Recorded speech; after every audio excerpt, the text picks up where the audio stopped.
Hello everyone and welcome to our latest webinar. Thanks for joining us. My name is Rob Newton. I'm the marketing manager here at Visual Impact, and today we are joined live from Germany by Lars Hartmann from Arri. Hello Lars. All right, hello everybody. My name is Lars. I work in the product management at Arri in Munich for camera systems. And I'm happy to show you what's new in Sub 5 for the Amira and the Alexa Mini. First, I'd like to start off with a little overview of the features that are new in SUP 5.0, which is the Arri look library, the X-Sync, which is an Alexa Mini feature. We've added a few more functionality on the master grips, also added a few more functionalities and some refinements on our Multicam feature. We implemented 1.3 Anamorphic D-squeeze in preview and have the camera assess protocol ready, which I'm going to go to a little bit later, but that's not really something for the user of the camera, but more for third-party applications. And of course, we have many little improvements, which are basically some enhancements on the interaction between the WCU4 and the Alexa Mini. We have some monitoring improvements being made, some electronic control system improvements. We improved and our time code handling. We have extended support for EF lenses, a new way of storing and working with user setups, a new Wi-Fi mode, and a few little other things that we improved. Okay, so we are starting off with the Arri look library. Many of you might have already heard about it.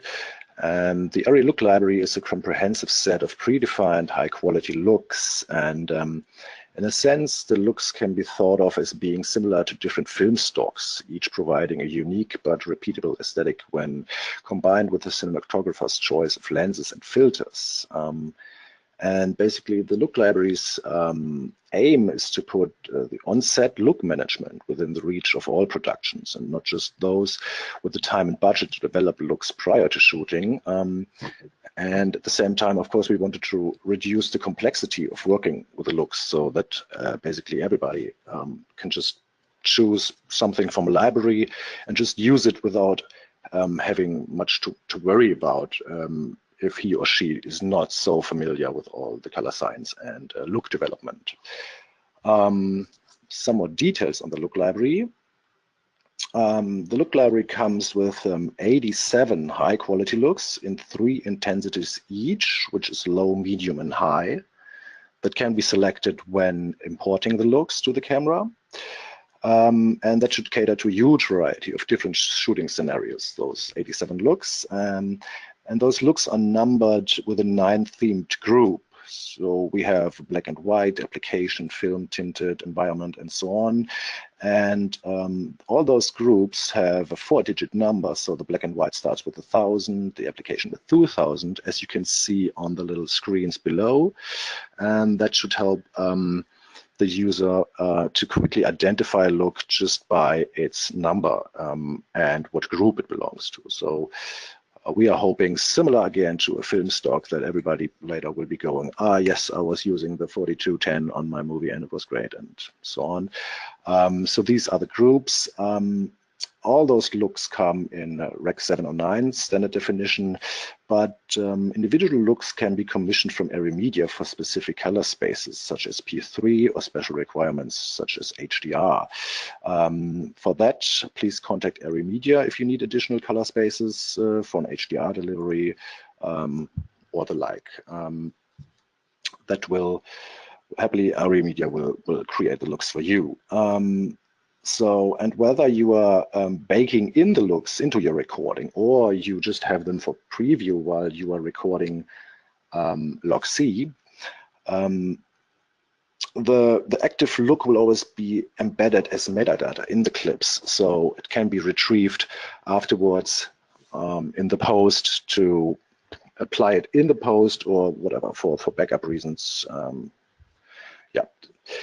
Also, the looks can be used as a starting point for further look adjustments, because the users have the option to tweak those looks in the camera menu, or even using iPad-based tools such as the Pomfort LiveGrade and LiveGrade Air, where it is possible to tweak looks remotely via Ethernet or via Wi-Fi. That could be also interesting if you are developing looks or using a look library look as a starting point to tweak it further to your needs directly on set. One little addition here, like with some other look files in the camera, those look library looks need to be duplicated first in order to change them, because the original files are write protected, so they can't be altered. But after they have been duplicated, you can just tweak it and change it to your likings. The Arri look library is also compatible with the Amira and Mini Multicam features. So once a look has been uploaded to the camera, or actually enabled in the camera, parameters can still be changed using the Sony RCP control panel. The entire collection of the looks comes actually with the installation of Sub 5, so there's no need to somehow get them file-based into the camera. If you install Sub 5, the looks will be installed automatically. It's just a license key that it needed to unlock the feature.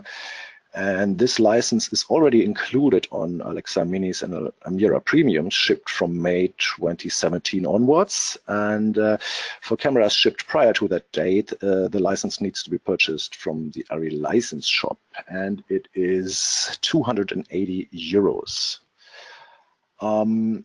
That's pretty much, no, is it? No, there's something more to tell you, because there is Arri Media has created a free iPhone app that provides an overview of the library and giving users an easy way to explore possible looks, whether they are on set, on location, meeting with other heads of department, or sitting at home.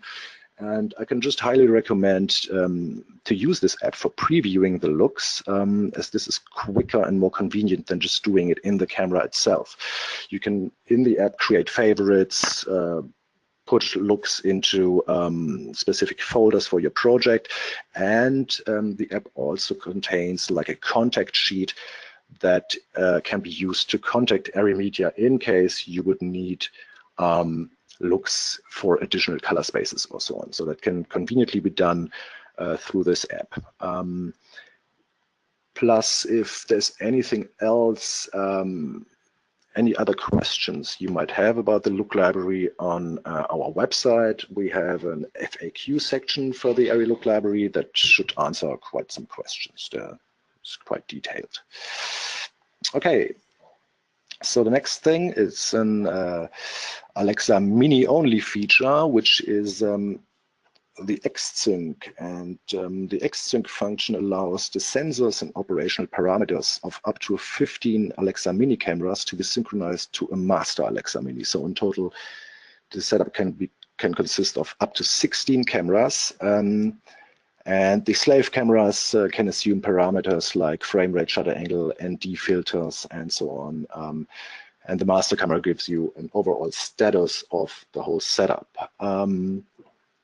This obviously is a feature that simplifies configuration and control of multi-camera rigs like 3D, VFX plates, VR rigs, and stuff like that. And through this master-slave setup, it is actually possible to operate the whole setup in a way as if you were operating just one camera, because you were doing all the adjustments on the master camera, and the slaves cameras will just inherit settings changes. For that, we have a new cable, which is the Mini X-Sync cable. For a 3D setup, you would of course just need that cable because you only have two cameras, and if you use multiple cameras, you would need this the distribution box EDB2 to connect then up to 16 cameras in the end. And this this box you can then, I would say, daisy chained until you have all your cameras connected, as you can see also on the side of this slide. There are little setups, one with 10 cameras, the other one has 6 cameras. When EF lenses are used, the whole setup also synchronizes the EF irises of all cameras, which is quite a nice thing. All recorded clips have an identical start and end time code. The SDI outputs of all cameras are in sync to each other at any frame rate, so always.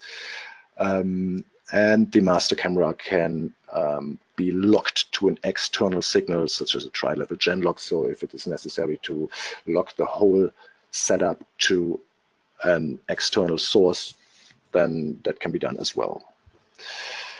The next thing is the master grip support we added. So the support for the master grips has been extended with 3-axis control of ENG lenses and the options to configure master grip user buttons.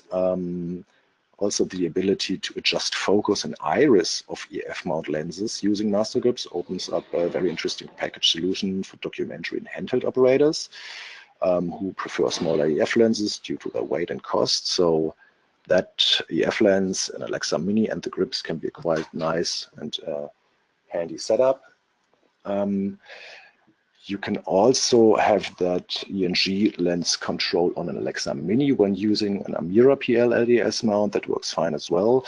And the user buttons for the master grips, each master grips has 6 user buttons, and those can be configured in the camera. So the camera within its user button menu has now a new section called master grips user button, and basically every functionality that can be assigned to a camera user button can be assigned to a master grip user button as well. And also for EF lenses, if for control of EF lenses, it's basically necessary to just, or you could just use one master grip because it has the very nice functionality with the button to toggle between the focus and the iris axis. So you don't need 2 master grips for each axis. You just need one.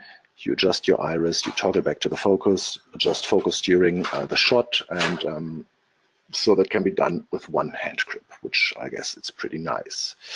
The next thing is the multicam feature, which has been a little bit refined, and we have now a dual 6G UHD support, which improves the camera's SDI output data rate sufficiently to allow external 4K UHD recording at fast frame rates up to 60 FPS. This is a requirement that some of the studios have, and yeah, we needed to address that, so we have that in there. And like I was mentioning before, with the look library, creative looks based on 3D LUTs can be loaded into Amira or Alexa Mini and used in multicam mode.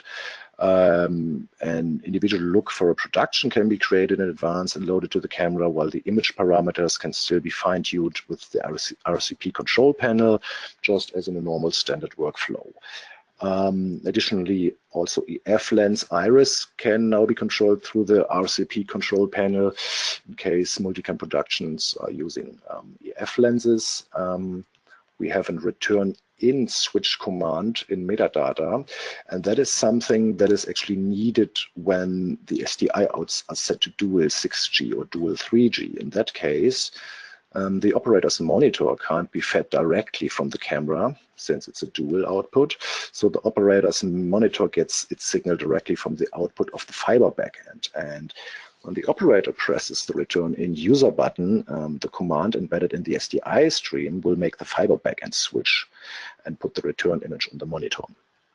That is currently working with a DTS system. I'm not sure how the development is on for other manufacturers. Additionally, we improved the syncing and genlock mechanisms and reduced jitter and increased accuracy when it comes to locking the camera to a studio sync signal. There were some issues, slight jitters, not hitting the spot actually correctly and stuff, so that has been refined. And another thing that might be handy for a multicam show is the connection to a separate Wi-Fi network. It's a new Wi-Fi mode we implemented, the infrastructure mode. where the camera can connect to a production network, but I'm gonna go into detail a bit later on that one. The next one is 1.3 anamorphic D-squeeze in preview, which is to support 1.3 anamorphic lenses, and it is for the EVF and the SDI outs in 1.5G and 3G, so that is not being output on 6G, and is available in all recording formats except HD and 2K. So for the Alexa Mini, that would be 3.2K, UHD 4:3 and open gate. And on the Amira, that is available in 3.2K and UHD mode. Please note that this is a preview D-squeeze only. So the recorded footage is recorded squeezed and needs to be de-squeezed in post. And if you see the examples here on this sheet, on this slide, you'll see, if you do some math, that also afterwards, after it has been de-squeezed in post, a little cropping will be necessary as well. With the new 1.3 option, also new 1.3 frame lines were implemented that can be used for this mode. And a question we have been getting after the release of SUP5 is where to enable it. And on a classic Alexa, you will go to the monitoring menu and set your output path to 1.3 to 2.0, or whatever it is. While on the Amira and the Alexa Mini, you have to set this in the project settings. There is a setting called lens squeeze factor, and you would set it globally, your squeeze factor, set it globally with that settings. That will also be written then to the metadata, so that ensures that the whole workflow is correct when you're later on playing the clips in the post or in the player, that it automatically de-squeezes the image for you. All right, the next thing we have is the camera assess protocol. And that is basically, it's an IP-based API and works via Ethernet and Wi-Fi, and allows for control of look and operational parameters. It includes the CAP 1.0 standard, as the Alexa SXT does, which is for controlling the look parameters. And it was extended to also control operational parameters. So the main operational parameters, like FPS shutter, everything that needs to be adjusted prior to a shot. And this is something, it's a protocol that we give to other companies that would like to implement it into their systems. So for example, drones or cranes, if they have some control panel running, they could easily implement it on their side and talk to the camera, which is quite a nice thing. Like I was mentioning before, there is this Pomfort tool which already works, that allows you to create or to alter look parameters, CDVL values, and that will also be extended, that program, to being able to control operational parameters. So that is not really something where actually the client or the user of the camera for now can do anything with. It's more for third-party companies that implement this protocol to communicate with our cameras. The next thing interesting for all the camera assistants is new WCO4 features we have. So previously, lens files of lenses mapped for use with the Arri lens data system, so LDA files, had to be manually transferred to the Alexa Mini using a USB memory stick. Now users can select the lens file stored on the SD card in that WCO4 and, using just a hand unit, wirelessly transmit the file to the Alexa Mini, saving quite some time and effort. And the wireless lens transfer is also useful in situations when setup times are short and the camera becomes inaccessible straight after a lens change. For example, when rigged on a crane or on a car mount, and the AC can mount the lens and then do the rest of the setup from lens calibration to the lens file transfer remotely using the WCO4. Also, slight corrections to lens files can be made quickly. So if you see you loaded your lens file and you see that some mark is not really correctly, you can just quickly go edit the file on the WCO4, resend it to the camera, and you have the new file in and ready to go. Another thing that should be quite handy is the full remote playback control is now possible from the WCU4. This allows users to wirelessly select playback and shuttle through any clip from the CFast card in the camera without needing direct access to the camera, which again is useful when it's rigged into a hard-to-reach location.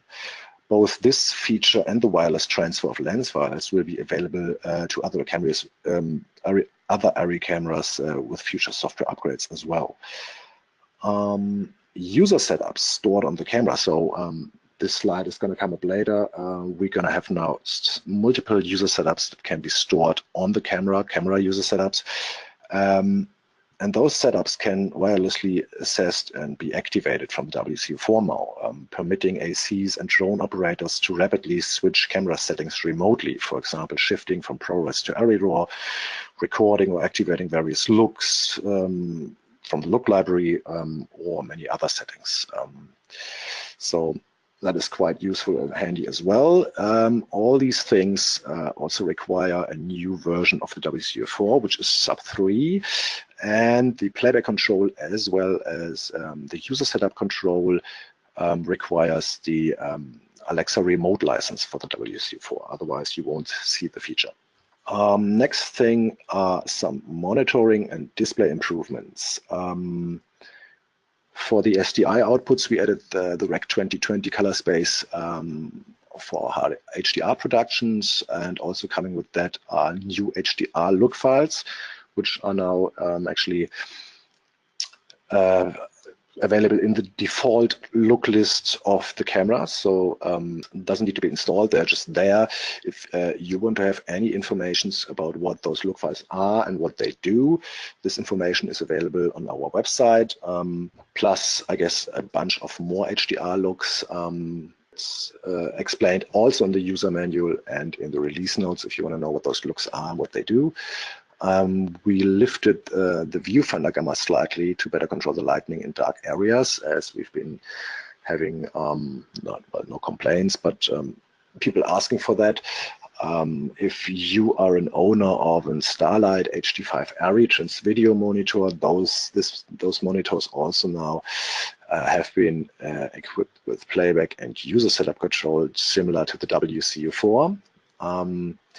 We offer higher shuttle speeds and playback in case you have quite long clips and you need to go through them to find something, and quite some new SDI configurations. So we have non-integer frame rates on all outputs now. Before we had a dependency where only one could be a non-integer and the other output could not be, and so that has been resolved. We have a dual 422 and 444 3G output. We have a dual 422 6G output. We have level A and B support for 3G SDI because, as we've seen, some devices only understand either or. So, and I guess the majority is level B, but level A is also something that is needed for some devices, external recorders and stuff like that. And we also resolved a little dependency of the gamma that is put out on the SDI. So now that can be freely configured to Rec 7 and 9 or LOC independently. The next thing we have is some improvements on the electronic control system side. And it is first the update of LBus devices. That is an Alexa Mini feature only. And it is possible now via the camera to update CFOS motors, master grips, and L cubes. So how it basically works, you just connect the device to the LBus connector on the Alexa Mini. You insert a USB memory stick containing the LBus device software. Then you go into a dedicated menu. As you can see on the right side, you select the device. It will tell you what version is installed, what version is on the memory stick, and then you can quickly update them. It's unfortunately not possible doing that on an Amira because on the Amira, those devices connect to the X connector on the back, and this one can't do that. Additionally, it can be done using a WCU4. You can connect with an appropriate cable those devices to a WCU4 and update them through a WCU4 as well. The next thing is the auto detection of motor gear teeth count. That's then what that should mean, but that is simply if you created an LDA lens mapping. And before, always when you created the lens table, of course, your lens motor was equipped with a certain motor gear. And in order to use for the table to display a correct lens data later on, you would always need to use a gear of the same size. Otherwise, the mapping will be wrong. And this little functionality will, during motor calibration, automatically detect the motor gear teeth count and then applies it to the mapping so that you can use whatever motor gear you want for your lens files, no matter what they were created with. And sometimes you might want that because if you use a motor gear with more teeth, that could give you more speed on the axis actually. And as you see on the lower screenshot, there are several settings. So you can set it to automatic, then it will just detect and do its thing. Or you can say, okay, I anyways know this is a 40, 50 or 60 teeth gear. And that's what this option does. We have the lens data unit conversion in metadata between metric and imperial. Up to sub 4, it was the metadata of lens metadata was always metric, no matter what you had set in the menu and had displayed on your status info. Now that is transferred through, and the metadata is also imperial. We have a deactivation of LDS contacts, just like the normal Alexa does. So in order to have, if you have faulty lenses or compatibility issues, before with faulty lenses, the camera was also not sometimes happy with it. And now you can just switch it off in order to avoid any appearance or problems.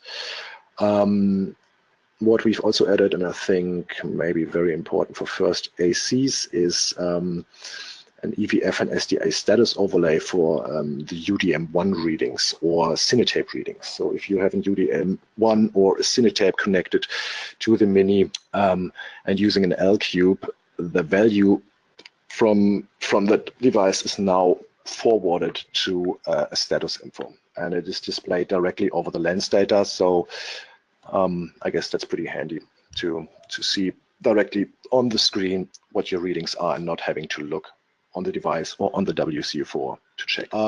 So we also did some work on the time code, and first thing is we added a jam sync mode, and the new jam sync mode is slightly different to the one that is on the classic Alexa, because the new jam sync mode not just samples the time code from an external source.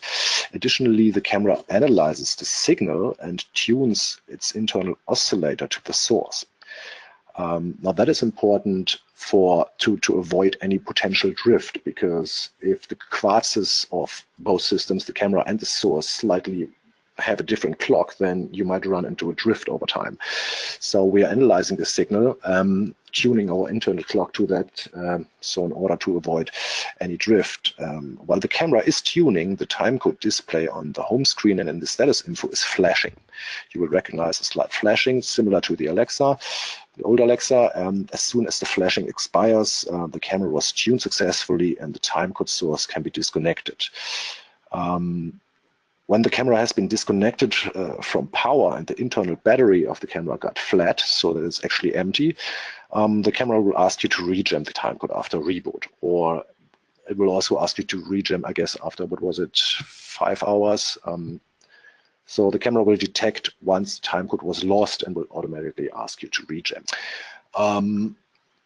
Then I think for some people it might be more important that we have now a free run timecode recovery after you went high speed. So in case you were jamming your camera with a timecode and then you go to high speed shots, previously going then back to sync speed, you would have to rejam again. Now, while you're running high speed, the camera will keep the free run timecode clock alive in the background, and as soon as you switch back to sync speed, it will recall the timecode that has been continuously counting in the background, and there will be no need for rejamming the camera afterwards. So I think that is quite a handy thing. Next thing we have is extended support for EF lenses. The support for EF lenses has been increased in general with sub 5. A much wider range of EF lenses is now supported, and it is including control of focus and iris, and support of built-in image stabilizers. This would be particularly of interest to gimbal and drone operators who often use EF lenses due to their lower weight and who can now make mid-flight adjustments to focus and aperture using the WCO4. Like I was mentioning before with the master grips, this is also quite a nice solution to just with one grip control the lens, and it's actually a quite nice feature. We have been tested several lenses, quite a lot from those 3 manufacturers you see here on the slide. In case you are wondering, the new Canon 18-80, I guess, EF is not supported yet, but we are working on that. The next thing is our advanced user setup handling.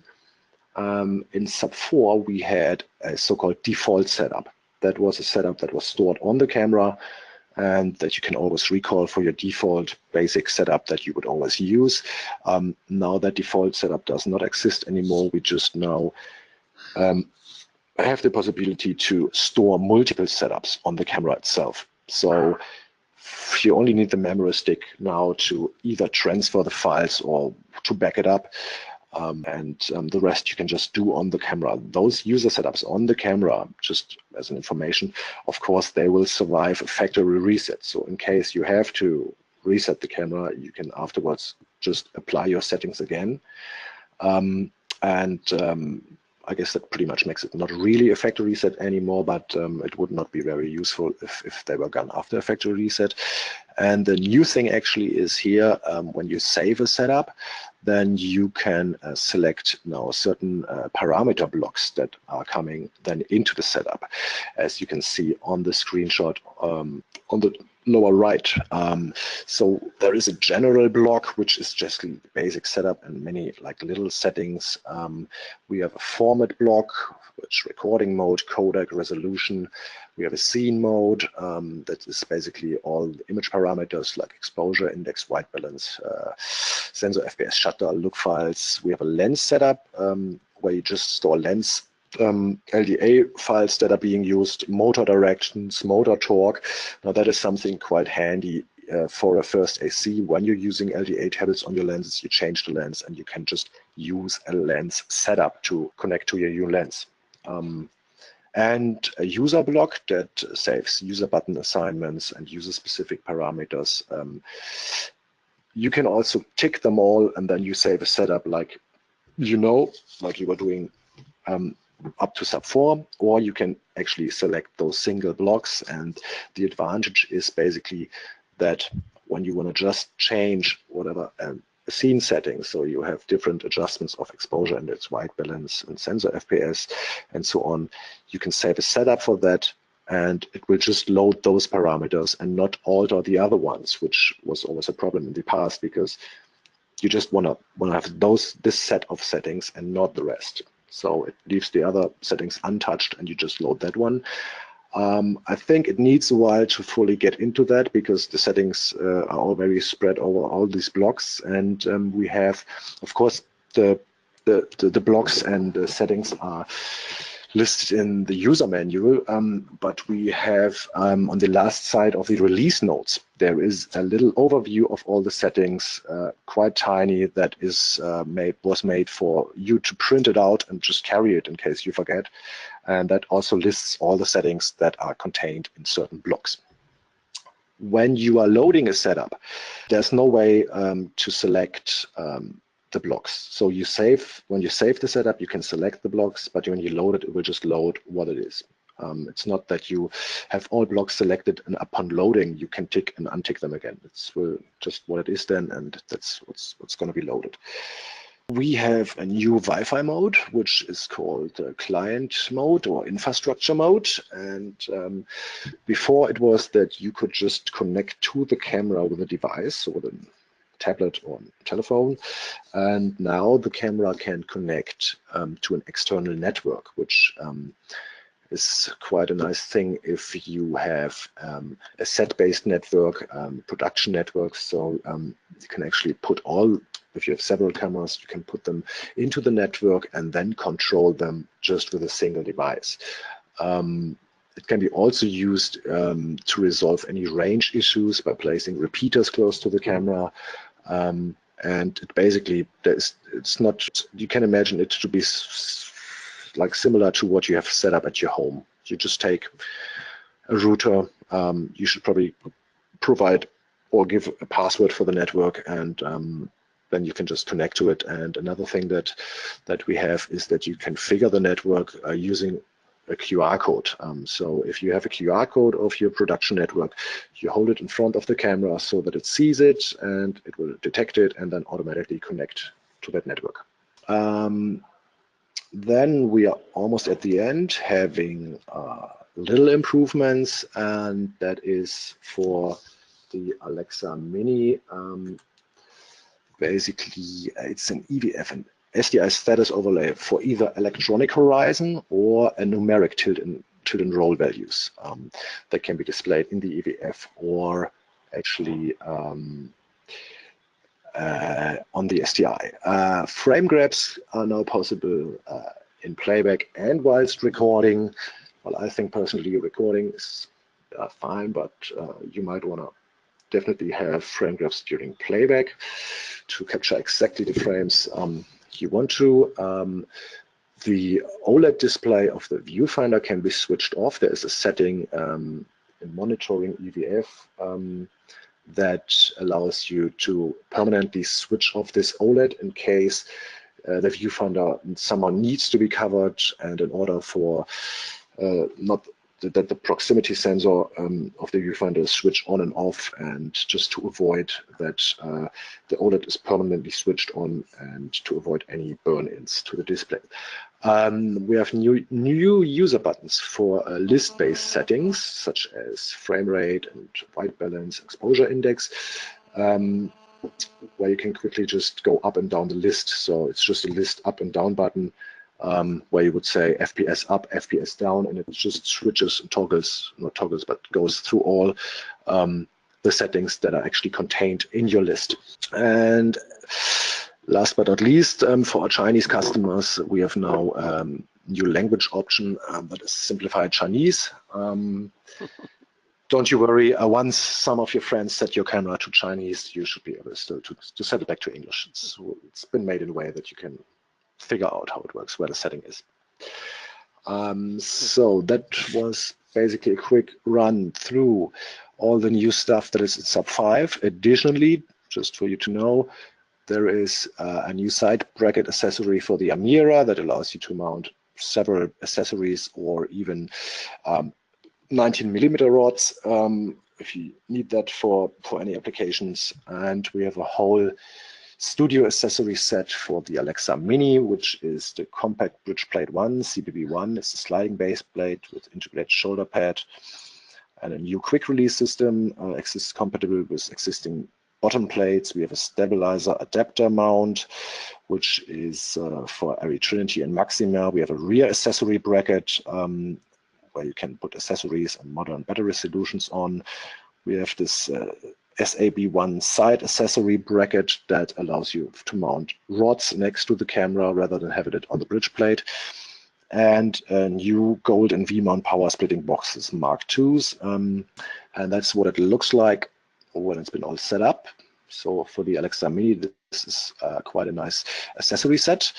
And yeah, that's basically it with Sub 5 and all I have to tell you. I hope you have some questions for me, and thank you very much. Okay, thanks, Lars. We've got a couple of questions here. Someone wants to know if you've had any customer feedback yet, and what that is, and whether it's been, just what it's been positive, whatever.